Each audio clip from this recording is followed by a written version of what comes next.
la la la.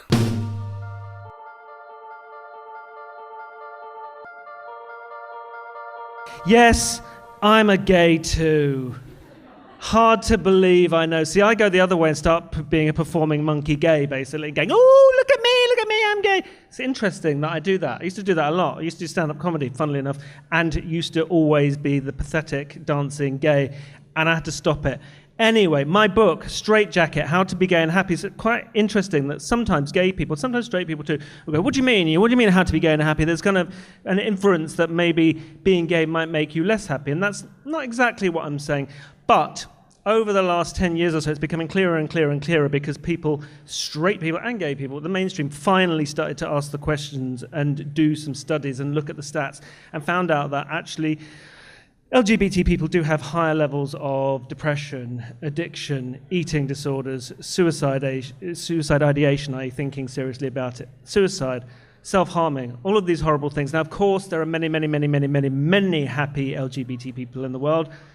Amazing, wonderful. In terms of numbers, there's probably more unhappy straight people because there's more straight people out there. But we do have a disproportionate problem, and that's why I wrote my book. And I want to tell you about the first time I ever felt shame because I was gay. I was 6 years old. I was in the canteen of Beddington Park Farm Primary School. It's a really horrible school on the edge of Croydon, opposite a sewage farm. I swear to God, that's actually true. I mean, could it be any worse? Croydon and a sewage farm, double the sewage. It's an amazing experience. I could write a whole book about being traumatized about that. But what can you do? Anyway, I was having my lunch, and I used to see this boy. I was 6 years old. He was 5. And I just thought, I didn't know why. I didn't know anything about sexuality or gender or anything like that. But I kind of just liked him, and I liked hanging out with him, and I used to stare at him. And I think I stared at him all the time, every lunchtime. I was just like... And at first he liked it, and he smiled back, and I thought, oh, that's nice. And then one day, after months, I would have thought, he just went...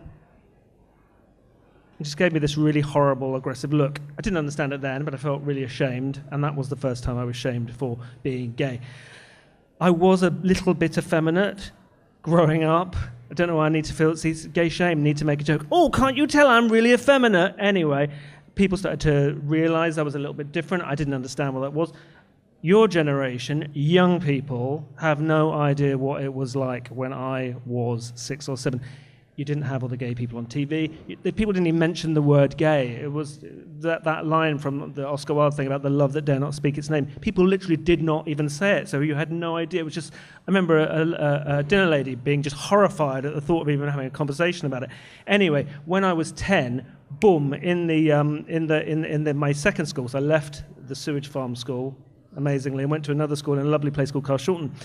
And they were all quite homophobic, and gays were awful. And I went, boom, I had a moment of realization. I was 10 years old, and I thought, oh shit, that's what this is. That's how I feel different. That's what all this is about. I'm a gay, a perf, a queer, and all these horrible words, a faggot I'd heard.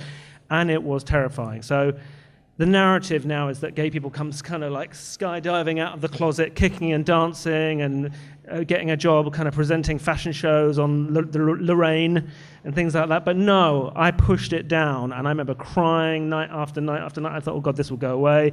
People, I read somewhere or other, they said, oh, it's often a phase. Boys feel a bit gay, and it's just a phase. And I thought, please let it be a phase. But it wasn't a phase, and it kept coming back up the whole time. It was horrible, horrible, horrible, horrible, horrible. Then AIDS happened. That was fun. That was really exciting. And you'd think if a disease just came out of nowhere now that was affecting predominantly a certain section of the community, the media would be loving and kind and compassionate and caring, wouldn't you?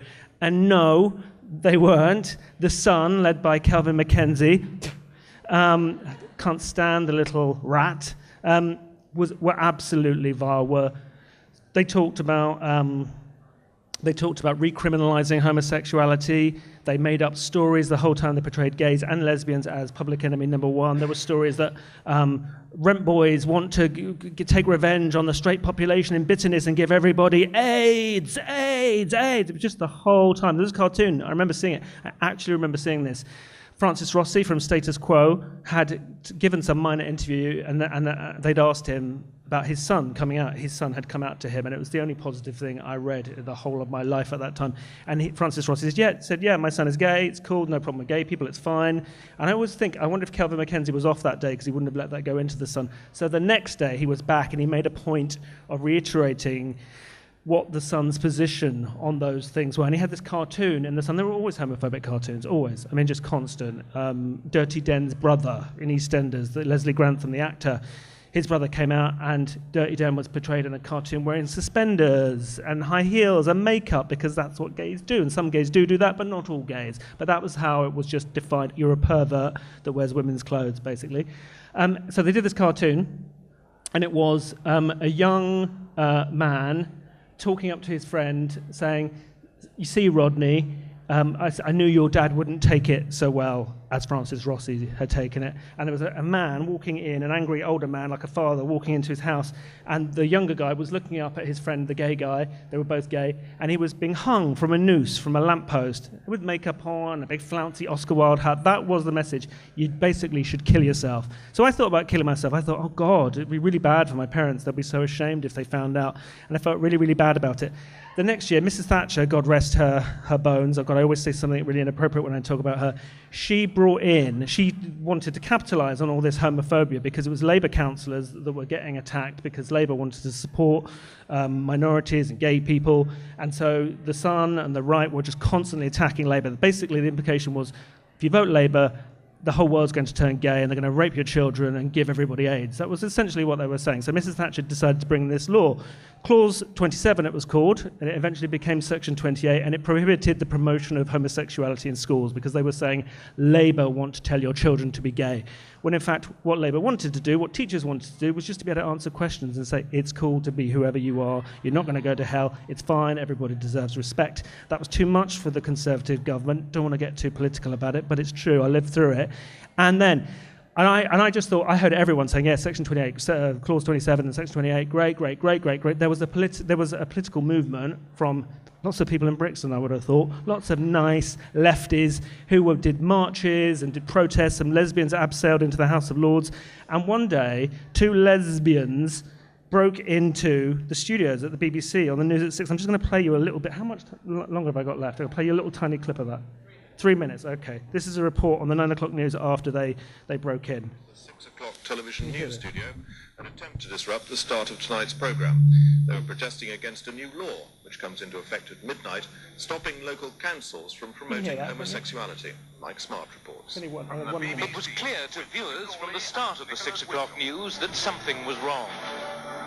Good evening, the headlines at 6 o'clock. In the House of Lords, a vote is taking place now on a challenge to the poll tax. Tory rebels have said that the tax... Sue Lawley apologised. So you heard them, you could hear them saying stop Section 28. They literally, don't know how the hell they did it. Two of them broke into the studio live, tried to jump on air. Sue Lawley carried on, good evening, live from the BBC. There are two lesbians trying to take over. And the next day, the Sun's headline was, Beeb man sits on lesbians. And Nicholas Witchell had literally jumped on them and gagged them and held them and stopped them. And I remember everyone at school and people saying how outrageous it was and how terrible it was, and I didn't really even understand. Years later, blow your horn, babes. Years later, I heard about what they had done. I thought, oh my God, they were actually trying to help me, the generation. I was 15 years old when Section 28 came in. I had developed lots of problems after I came out, drinking too much, sleeping with too many people, body image issues, feeling like half the time I was a piece of shit, worse than everybody else, then much, much better than everybody else.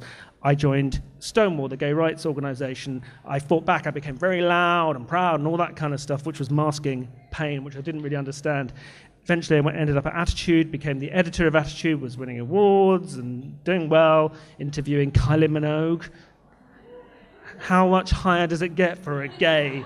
I'm joking, because actually I'm not a huge fan of Kylie, but don't tell anyone. I know, I'm not really gay. Anyway, eventually realised that I had a problem, mental health problems, and now I'm an alcoholic, basically. Oh my God, he's a freak, burn him. I'm in AA, went into recovery, did all these things. Never thought I'd get to say thank you to those lesbians, but on Friday, it was at the Attitude Pride Awards. I've since left Attitude, but they give awards to real people. We managed to find those two women, Booyan, she's called, and Sally, And they came, we gave them an award. I was on their table with my mum and dad, who are really cooler with me being gay than I am, probably. And it was a nice round table moment, and I just wanted to talk about that and let you know that lesbians rock. It was a really cool thing that they did. And mental health is something we need to talk about. LGBT people have higher levels of problems. That doesn't negate anyone else's problems. But the message I want to tell you is that you can overcome these things. You can go into recovery, whoever you are. We all feel shit at different times. You can have trauma in your life as a kid. Buy my goddamn book. It does explain body image issues, trauma, all these different things, why people are more likely to have some of these problems, which many of us suffer from. But we can overcome them. We are talking about them. And the song I chose was a very cliched song by Bronski Beat. They were one of the only groups that were actually out. George Michael, Boy George, all of these people were in the closet at the time, but Bronski Beat were really out, and they were fighting against Section 28. And this is a song they did called Why, and it's kind of cool, really. So yeah, thanks very much for having me.